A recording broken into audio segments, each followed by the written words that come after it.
even going back to the people who couldn't see what Trump was going to do.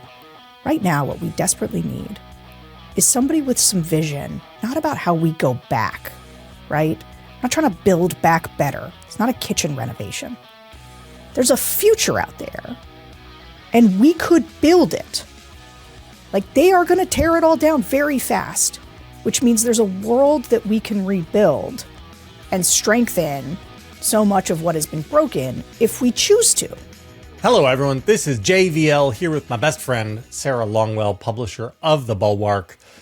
It's Friday and things are terrible. We are going to talk about a lot of different stuff today. I want to start off with something that is indelicate. I'd like to start off, Sarah, with I told you so's. And let me preface this discussion, not me saying I told you so to you. Let me preface this discussion by saying that I am painfully aware that in building a dissident movement, you have to hold hands with all sorts of people you disagree with, people you dislike, and even with people whom you told them so. Because what's important is that it's important that they change their minds. And this is one of my challenges, Sarah. One of my personal journeys is learning how to just say, yep, doesn't matter that we were right. I mean, it matters to me, but it doesn't matter. We got to hold hands with these people anyway.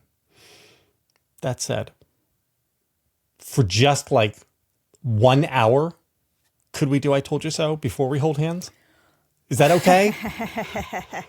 And it's just here. It's just in secret, just with us. Just in secret. I think so. Right? No purity tests. Nope. No. Here's the thing. I'm okay with I told you so, but let's reframe it to make ourselves sound better. Okay. Which is more there's one thing to be said for, hey, look, you didn't know it was going to be this bad. And, you can understand that. And frankly, I was a aggressive purveyor of this in a Trump first term. That people who were getting off the bus, off the Trump train, like, you got to make room for these people. And the I told you so's are unhelpful. Mm-hmm. I feel very differently this time because if you couldn't see where this was going, it was willful blindness. Nobody pulled the wool over your eyes. In fact, Trump told you he was going to do this. Have you ever seen the movie Digstown? No. This movie, I for whatever reason, I loved this movie. And it has that horrible right-wing guy in it now, whose name will come to me, but Louis Gossett. Sorry, you'll have to be more specific. I know. Well, there's not that many super right-wing actors. He was the guy in L.A. who said his house burned down, but then it didn't burn down. Whatever. Louis Gossett. James Woods. Thank you. Yeah, good job. Yeah, it's James Woods. Wow, I'm just guessing. I'm telling you, okay. it's a small group. There's this scene in Digstown where Oliver Platt, they're running a long game scam. Platt. Yeah, he's great. And he plays pool against these guys and he does a bet with them. And before he does the bet, he says, I'm going to win. I'm going to take all your money. And the bet is he's got to drink, 4 pitchers of beer. And the guys bet their cars. They bet everything. And Oliver Platt is going through the scene getting just hammered and still playing the most amazing pool of his life. I love a good pool hustle movie. And so at the end of it, they're ready to murder him, right? They're going to kill him. And he's saying, no, hand over the keys. And he's like, I didn't scam you. I told you I was going to win. I told you I was going to take all your money. You went into this wide open. Trump told us there was going to be tariffs. He told us that he didn't care about the Constitution. He told us he was going to seek revenge on his enemies. He told us all the things.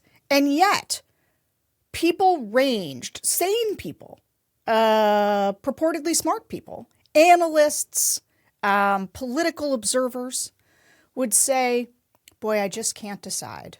And they did this. Yeah, I mean, I might Trump have to write second someone term would be a disaster, but a Biden second term would be a disaster too. Kamala Harris. I mean, she's just talking about building houses. She said that she might cap grocery prices, and that's socialism. Yes. Can I read a quote to you? Please. From Richard Hanania. Oh, good. This is what I've been trying to pull up on my phone. This partly has sparked my Richard Hanania, who is, maybe a racialist, who could say. He wrote why I'm voting for Trump 2024, and he tweets yesterday afternoon, nobody knew how bad. The most extreme clinical case of Trump derangement syndrome was closest to truth. Nobody. Here's my question, Sarah, because this is something that I do all the fucking time in the rare events when I'm wrong. I say, boy, JVL was wrong. Why did I miss that? What do I have to readjust in my framework?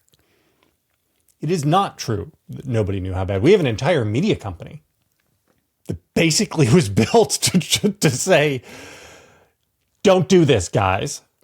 And why is it so hard for people to say, boy, I was wrong, and I need to do some soul searching and figure out why I was wrong and what I missed and why these other people who I said were wrong were right when I wasn't? Why can't Richard do that? I don't know. I do think, well, here's the thing. I actually don't want to dunk on this Richard Hanania guy, who, by the way, is like one of these people who popped out of nowhere for me. I didn't know who he was.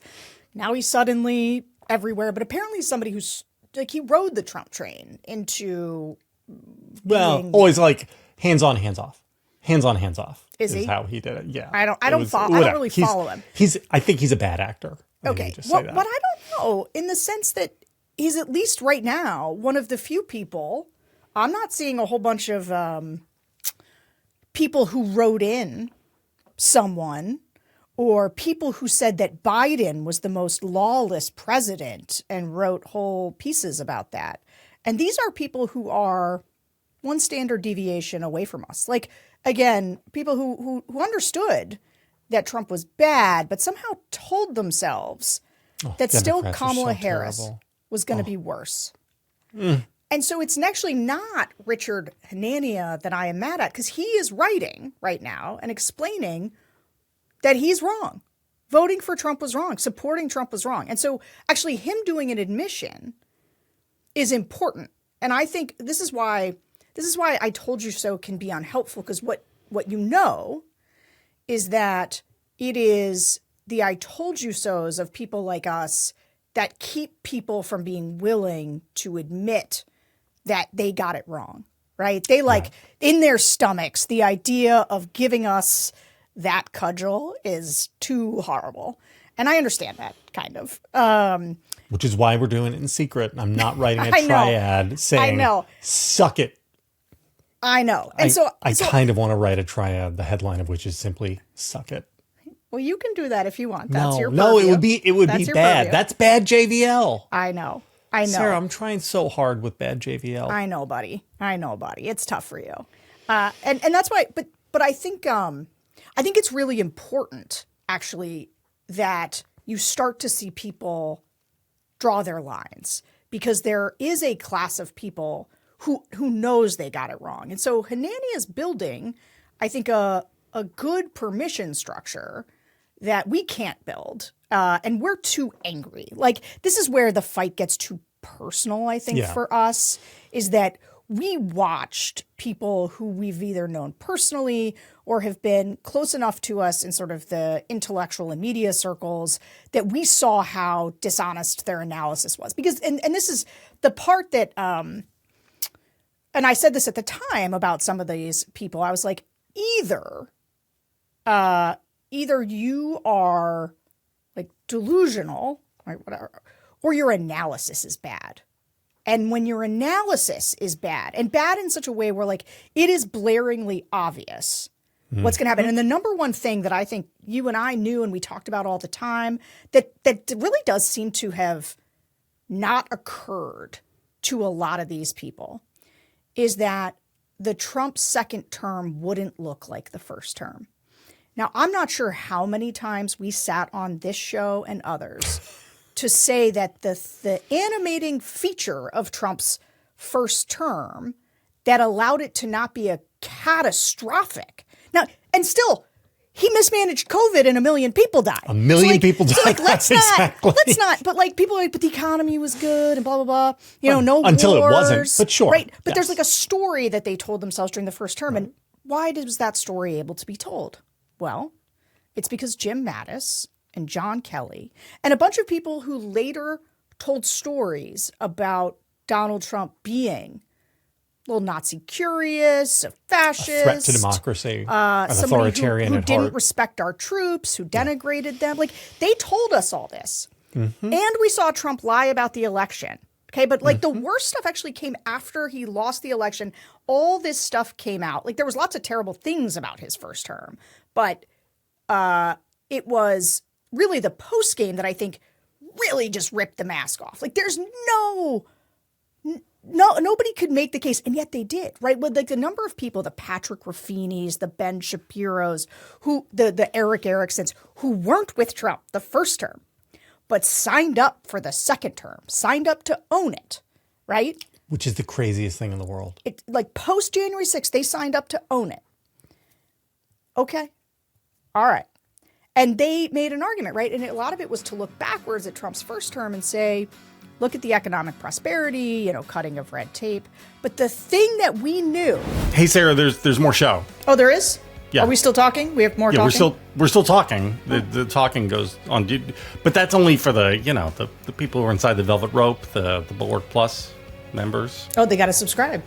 Yeah. Tell them to subscribe. Tell the people, You should subscribe, Sarah. guys. Why wouldn't you subscribe? You get all kinds of things. You get some extra me and JVL. You get some extra me and George Conway. You get JVL's Triad. This is one of the best things the Bulwark offers. I read it at least once or twice a week. Yes. Go and subscribe. We'd love to have you.